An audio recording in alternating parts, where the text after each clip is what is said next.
Assalamualaikum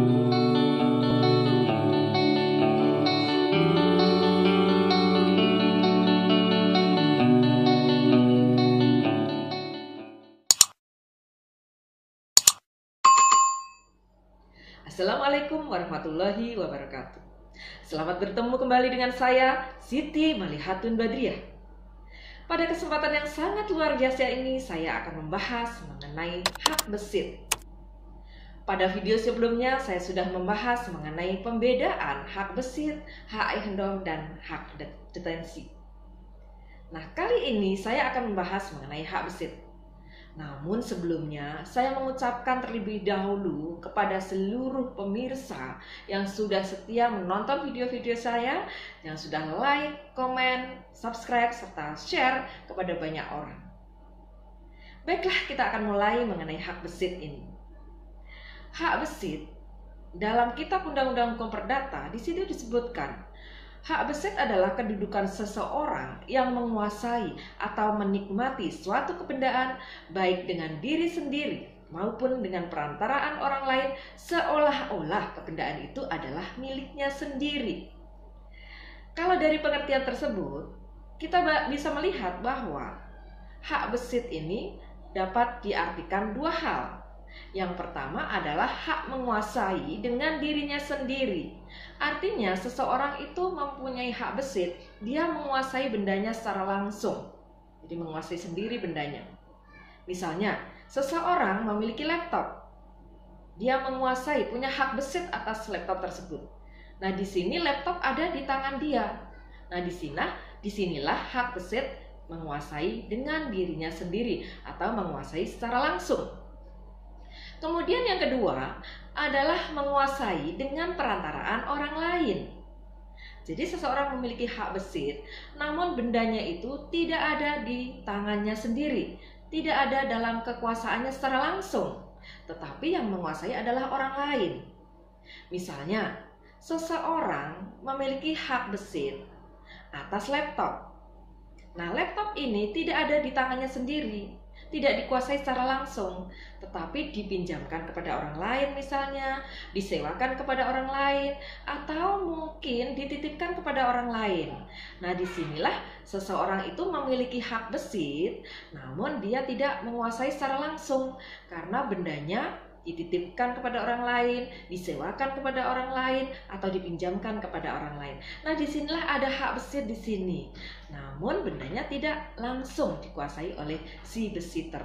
Nah, pemilik hak besit ini namanya adalah besiter. Kemudian selanjutnya, fungsi-fungsi yang ada pada hak besit.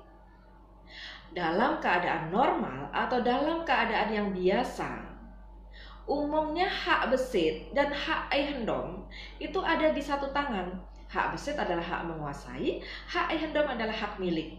Nah, seseorang memiliki hak milik sekaligus memiliki hak besit. Umumnya seperti itu.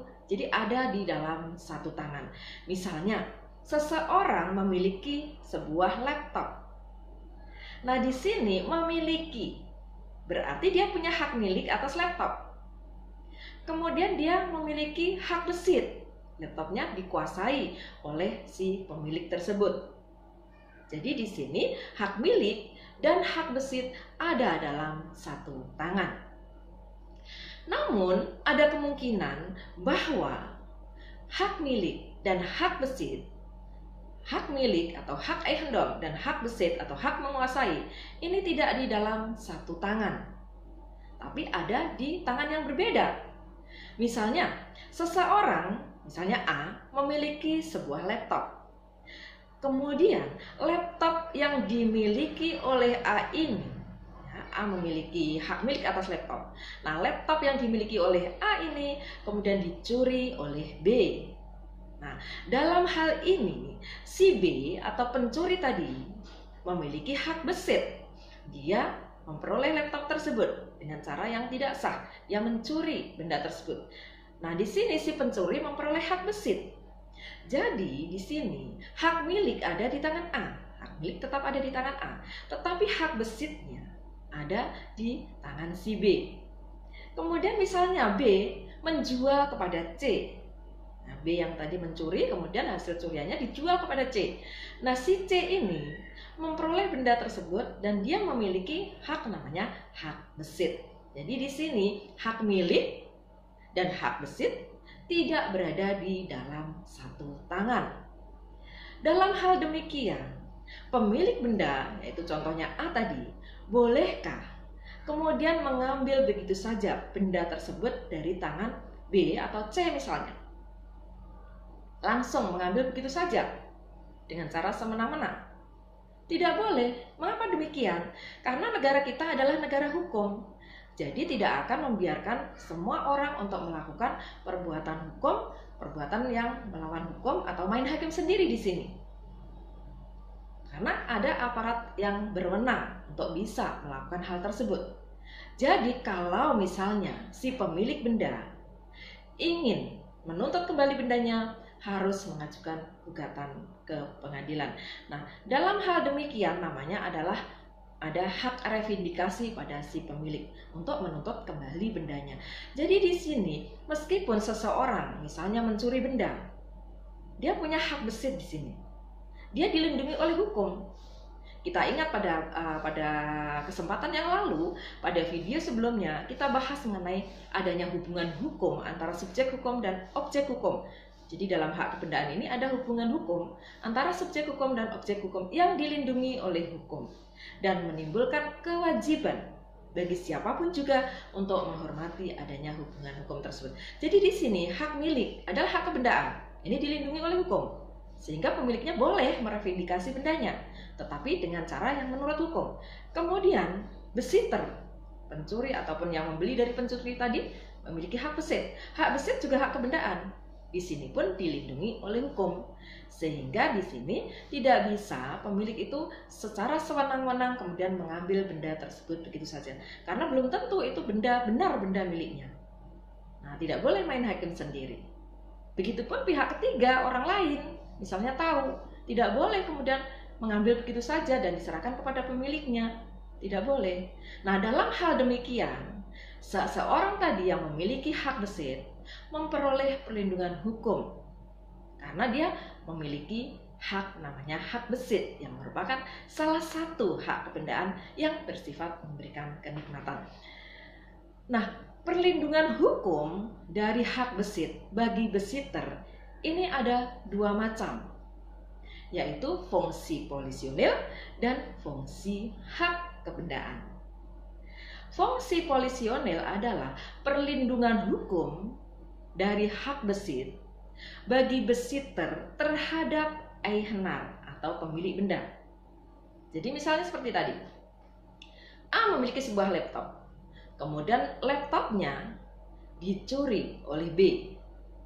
Nah, dalam hal ini si B ini dalam berhadapan dengan pemilik atau eigenaar tadi, dia memperoleh perlindungan hukum dari hak besit yang namanya adalah fungsi polisionil. Kemudian yang kedua, fungsi hak kebendaan, yaitu perlindungan hukum dari hak besit bagi besiter terhadap pihak ketiga. Sebagai contoh, misalnya tadi A memiliki laptop, dicuri oleh B. Kemudian ada seseorang C, temannya si A ini tahu bahwa bendanya si A ini dicuri oleh B. Kemudian si C tadi mengambil benda tadi untuk diserahkan kepada si A. Nah, ini tidak boleh. Karena apa? Karena di sini si besiter atau pencuri tadi memiliki hak besit. Nah, hak besit ini dilindungi oleh hukum. Nah, terhadap pihak ketiga tidak boleh kemudian pihak ketiga itu mengambil begitu saja. Nah, dalam hal ini tidak boleh dilakukan seperti itu. Kenapa? Karena ada hak besit pada si besiter dan ini dilindungi oleh hukum. Dalam hal dia berhadapan dengan pihak ketiga, namanya adalah fungsi hak kebendaan. Nah, kemudian besit ini dibedakan menjadi dua. Besit yang besiternya beritikat baik dan besiter beritikat buruk. Besiter beritikat baik yaitu besiter yang tidak tahu adanya cacat dalam cara memperoleh bendanya. Sebagai contoh, A memiliki sebuah laptop, kemudian dicuri oleh B. Oleh B, benda tadi, laptop tadi, dijual kepada C. Nah, C ini tidak tahu bahwa sebenarnya si B ini bukan orang yang berwenang. Dia tidak tahu. Maka di sini dikatakan bahwa si C ini adalah besitter beretikat baik. Sedangkan si B tadi, ketika bendanya masih ada di tangannya, dia adalah besitter beretikat buruk karena dia tahu, karena dia mencuri tadi. Tapi orang yang membeli dari seorang pencuri, belum tentu dia tahu bahwa benda itu adalah hasil curian. Dia taunya adalah bahwa si B ini orang yang berwenang untuk menyerahkan benda. Nah, dianggapnya bahwa adalah pemilik benda tersebut. Maka di sini C memperoleh hak besit. Namun di sini dia besitter beretikat baik. Kemudian besitter beretikat buruk adalah besitter yang mengetahui adanya cacat dalam cara memperoleh bendanya. Misalnya, misalnya A memiliki laptop tadi, kemudian dicuri oleh B. Nah, B ini memperoleh hak besit. Nah, ini besitter beretikat buruk karena dia jelas tahu, karena dia mencuri benda tersebut.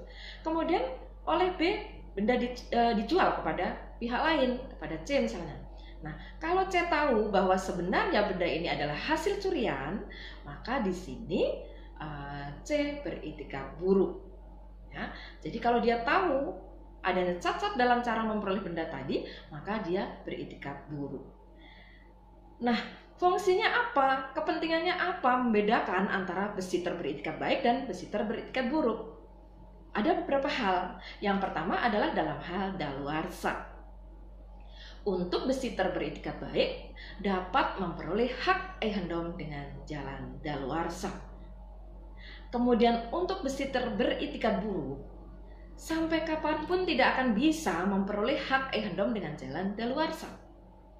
Kemudian yang kedua, dalam hal penarikan hasil, untuk besitter beretikat baik dapat memiliki segala hasil kebendaan yang telah dinikmatinya sampai hari ia digugat di pengadilan.